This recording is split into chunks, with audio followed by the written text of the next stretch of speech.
नमस्कार, जनवार्तामध्ये आपल्या सगळ्यांचं स्वागत। सर्वप्रथम पाहूयात ठळक बातम्या। खऱ्या मातोश्रींच्या संस्कारामुळेच आठवलेंना राजकीय क्षेत्रात कर्तृत्व दाखवता आले। त्यामुळे मातोश्रीकडे लक्ष देण्यापेक्षा खऱ्या मातोश्रींकडे लक्ष द्यावे, गृहमंत्री आर पाटील यांचा टोला। भारतरत्न पंडित भीमसेन जोशी यांचे पुण्यात स्मारक होण्याकरता प्रयत्न करीन, लोकसभेतील उपनेते गोपीनाथ मुंडे यांचं आश्वासन। क्रेडाई पुणेच्या वतीने प्रोफेस 2011 या प्रदर्शनाचे उद्घाटन पुणे महापालिकेचे आयुक्त महेश जगडे यांच्या हस्ते संपन्न। यशवंत सोनावणे यांच्या हत्या प्रकरणी सीबीआय चौकशी व्हावी या मागणीसाठी रिपब्लिकन पक्षाच्या पुणे शहर शाखेच्या वतीने जिल्हाधिकारी कार्यालयावर निदर्शनं। शिवशक्ती आणि भीमशक्तीने एकत्रित येण्याचा अद्याप निर्णय नाही, रिपब्लिकन पक्षाचे नेते रामदास आठवले यांची माहिती। आदर्श सोसायटीसाठी 3.5 लाख लोक बेघर झाले। आदर्श घोटाळा प्रकरणी जनहित याचिका दाखल करणारे कार्यकर्ते सिमप्रीत सिंग यांचं प्रतिपादन। कथित भ्रष्टाचाराविषयी विद्यापीठ प्रशासन कार्यवाही करत नसल्यामुळे महाराष्ट्र नवनिर्माण विद्यार्थी सेनेचा चावडी वाचन करून निषेध। त्यागाच्या भावनेचा विसर आणि एकीचा अभाव यामुळे समाज तुटत चालला आहे, वनराईचे अध्यक्ष मोहन धारिया यांची खंत। खऱ्या मातोश्रींच्या संस्कारामुळेच आठवलेंना राजकीय क्षेत्रात कर्तृत्व दाखवता आले। त्यामुळे मातोश्रीकडे लक्ष देण्यापेक्षा खऱ्या मातोश्रींकडे लक्ष द्यावे, असा टोला गृहराज्यमंत्री आर पाटील यांनी रामदास आठवले यांना लगावला। सावित्रीबाई रामचंद्र खरात प्रतिष्ठानच्या वतीने रामदास आठवले यांच्या मातोश्री हौसाबाई आठवले यांचा आर पाटील यांच्या हस्ते सावित्री खरात पुरस्कार देऊन गौरव करण्यात आला। यावेळी रिपब्लिकन पार्टी ऑफ इंडियाचे राष्ट्रीय नेते रामदास आठवले, माजी गृहराज्यमंत्री रमेश बागवे, आमदार बापूसाहेब पठारे, अशोक पवार, कामगार नेते महेंद्र लोंढे, ज्येष्ठ पत्रकार राजीव खांडेकर, बबन कांबळे, दयानंद खरात, सचिन खरात आदी मान्यवर उपस्थित होते। यावेळी बोलताना आर पाटील म्हणाले, समाजासाठी डॉक्टर आंबेडकर यांनी दिलेले योगदान लक्षात घेता इतिहासालाही त्यांच्या कार्याची दखल घ्यावी लागली। जिद्द आणि आत्मविश्वासाच्या बळावर समाजासाठी कार्य करून दाखवण्याची उमेद त्यांनी आयुष्यभर जपली। त्यामुळे डॉक्टर आंबेडकर यांचे जागतिक स्मारक उभे करण्यासाठी प्रयत्न करणार आहे, असेही यावेळी पाटील यांनी सांगितले। अनेक कर्तृत्ववान मुलांचे सत्कार मातांनी पाहिले असतील, परंतु कर्तृत्ववान मातेचा सत्कार क्वचितच होतो। आठवले आणि मी एकाच हायस्कूलमध्ये शिकलो। जनतेच्या प्रेमाने त्यांचे नेतृत्व वाढले। समाजाचा संसार करण्यासाठी आईने त्यांना कुटुंबाच्या संसारात अडकू दिले नाही। व्यक्ती कोणत्या मातीत जन्माला आली यापेक्षा तिचे कर्तृत्व आणि जनतेचे प्रेम महत्वाचे असते। राजकारणात अनेक जण येतात, परंतु चांगल्या कामाचीच दखल समाज आणि इतिहास वेळोवेळी घेत असतो। मंत्रिपदाची शपथ घेतली तेव्हा आठवले यांच्या मातोश्री दुसऱ्याच्या शेतात काम करत होत्या, याची आठवणही आर पाटील यांनी यावेळी जागवली। भारतरत्न पंडित भीमसेन जोशी यांचे पुण्यात स्मारक होण्याकरता प्रयत्न करीन, असे आश्वासन लोकसभेचे उपनेते गोपीनाथ मुंडे यांनी दिले। पंडित भीमसेन जोशी यांच्या कुटुंबियांची मुंडे यांनी भेट घेतली। त्यानंतर ते पत्रकारांशी बोलत होते। त्यांच्या समवेत आमदार माधुरी मिसाळ, उज्ज्वल केसकर, अनिल शिरोळे, दिलीप कांबळे, योगेश गोगावले आदी उपस्थित होते। मुंडे म्हणाले की पंडित भीमसेन जोशी गायन क्षेत्रातील पितामह होते। त्यांच्या गायनाने भाषा, प्रदेशांच्या सीमा ओलांडल्या होत्या। त्यांच्या गाण्याने सारा भारत मंत्रमुग्ध झाला होता। महाराष्ट्रातील थोर संतांचे अभंग माणसांच्या ओठांवर पंडितजींमुळेच आले। अटल बिहारी वाजपेयी हे सुद्धा पंडितजींचे चाहते होते। मैफिल ऐकण्यात ते उत्सुक असत। अटल बिहारी वाजपेयी पंतप्रधान असताना झालेल्या मैफिलीला उपस्थित राहण्याची संधी मिळाली। कर्नाटक सरकारने पंडितजींच्या जन्मगावी स्मारक उभारण्याची घोषणा केली आहे, असेही त्यांनी यावेळी सांगितले। आज पृथ्वीराज चव्हाणांचं किंवा अजित पवारांचं राज्यच नाही आहे। महाराष्ट्रामध्ये तेल माफिया, वाळू माफिया, दूध माफिया आणि अवैध दारू धंदे करणारे माफिया यांचंच राज्य महाराष्ट्रावर आहे। फार मोठ्या प्रमाणावर गेली 7-8 वर्षे ह्या तेल मिश्रण करण्याचे उद्योग चालू होते ओपनली। हे पोलिसांना राज्यकर्त्यांना माहीत नाही, याच्यावर लहान मुलगाही विश्वास ठेवू शकणार नाही। आणि हा रायगड, त्याच्यानंतर नाशिक, ठाणे, जळगाव, धुळे जिल्ह्यापर्यंत हे रॅकेट आहेत। त्यामुळं पेट्रोल, डिझेल आणि गॅसमध्ये मोठ्या प्रमाणावर मिक्सिंग होतं आणि एक काळ्या पैशाची व्यवस्था पूर्ण राज्यात उभी राहिलेली आहे. आणि आपल्या JNPT जवाहरलाल नेहरू जे पोर्ट आहे तिथूनच एक मोहम्मद नावाचा मोठा रॅकेटेर आहे ह्या ऑइल आणि त्याच्यामधून त्याचं महिन्याचं उत्पन्न काही हजार कोटीमध्ये आहे. हे सगळं शासनाला आरोप केले असताना सुद्धा त्याच्यावर कसलीही कारवाई केलेली नाही. क्रेडाई पुणेच्या वतीने प्रोफेस 2011 या प्रदर्शनाचे उद्घाटन पुणे महापालिकेचे आयुक्त महेश झगडे यांच्या हस्ते संपन्न झाले. यावेळी पिंपरी चिंचवड महापालिका आयुक्त आशिष शर्मा, राज्याचे शहर नियोजन विभागाचे संचालक श्रीरंग लांडगे प्रमुख पाहुणे म्हणून उपस्थित होते. जिल्हाधिकारी चंद्रकांत दळवी, क्रेडाई पुणेचे अध्यक्ष सतीश मगर, प्रदर्शन समितीचे प्रमुख अनुज भंडारी, संयोजक संजीव वाणी आदी मान्यवर उपस्थित होते. यावेळी बोलताना झगडे म्हणाले, पुण्यामध्ये सध्या 107 SRA योजना आहेत. गेल्या वर्षी 70 योजना होत्या. झोपडपट्टीतील लोकांचे पुनर्वसन करण्यासाठी 13 ते 14 हजार कोटींचा खर्च असून तो कोणत्याही एका स्थानिक स्वराज्य संस्थेला पेलणार नाही. त्यासाठी पब्लिक प्रायव्हेट पार्टनरशिप PPP किंवा थेट परदेशी गुंतवणूक FDI अशा दोन्ही पर्यायांचा विचार केला जात असल्याची माहितीही पुणे महापालिकेचे आयुक्त झगडे यांनी दिली. पुढे बोलताना झगडे म्हणाले, आर्थिकदृष्ट्या गरीब गटातील लोकांसाठी कोणत्याही गृहप्रकल्पात 20% घरे बांधण्याचे बंधन आता नियमांच्या चौकटीत आणण्यात येणार आहे.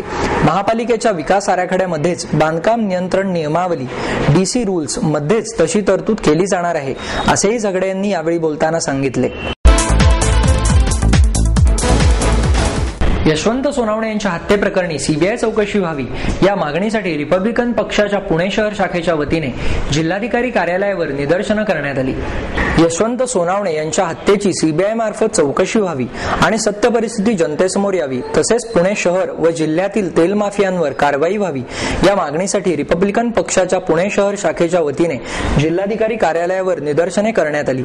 महसूल मंत्री बाळासाहेब थोरात यांनी जिल्हाधिकारी यशवंत थोरात यांचा अंत्यविधी शासकीय इतमामात करण्याची गरज काय अशा प्रकारे बेजबाबदार वक्तव्य केल्याने त्यांचाही निषेध करून त्यांच्या राजीनाम्याची मागणी यावेळी करण्यात आली.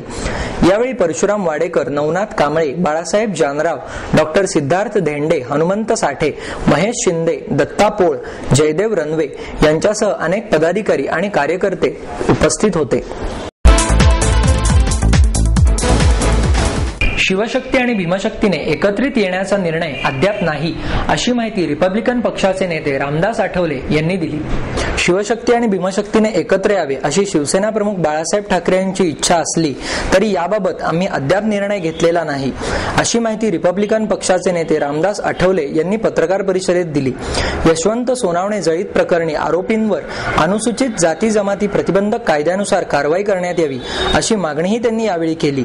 यावेळी बोलताना आठवले म्हणाले, माझे काँग्रेस अथवा राष्ट्रवादी काँग्रेस पक्षाबरोबरचे संबंध संपुष्टात आले आहेत. या पक्षांवर दबाव आणण्यासाठी ठाकरेंना भेटण्यासाठी मी गेलो नव्हतो, तर बाळासाहेब ठाकरे यांच्या वाढदिवसानिमित्त त्यांचा सत्कार करावा या हेतूने मी त्यांची भेट घेतली. त्यावेळी ठाकरे यांनीच माझ्याकडे शिवशक्ती आणि भीमशक्तीने एकत्र आले पाहिजे अशी इच्छा व्यक्त केली.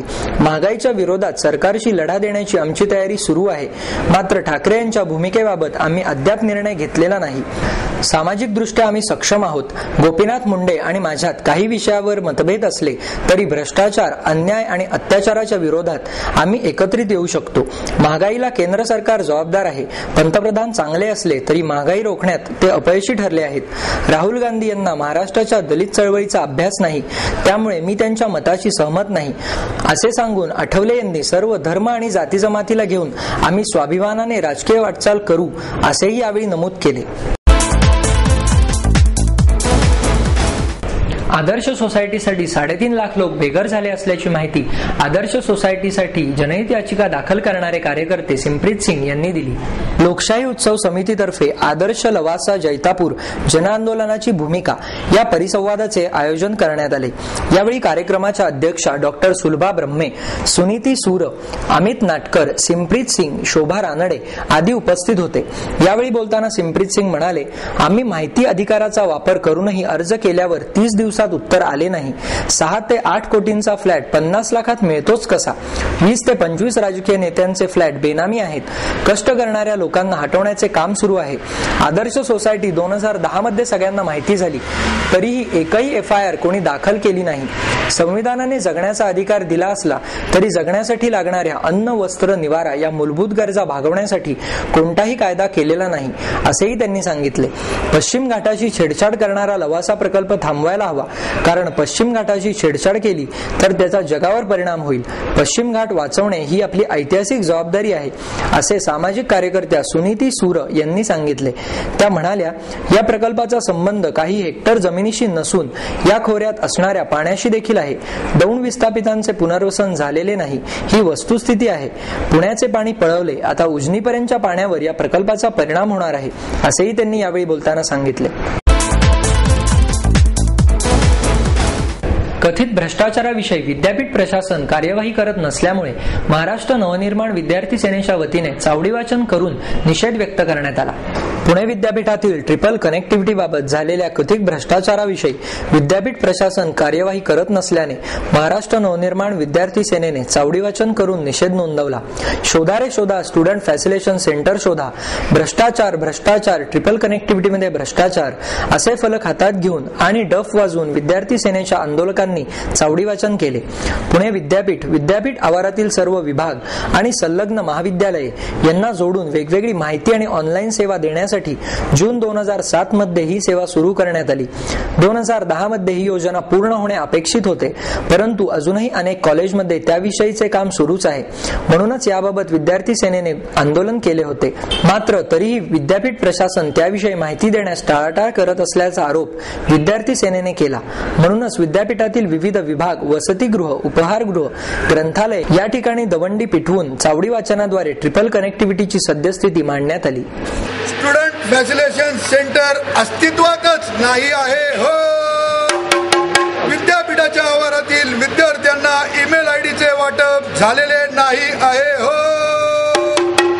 एवढेच नाही तर विद्यार्थ्यांना ही योजनाच माहिती नसल्याचं लक्षात आलं आहे हो. रेकॉर्डिंग साठीचा स्टुडिओ देखील पूर्ण झालेला नाही आहे हो.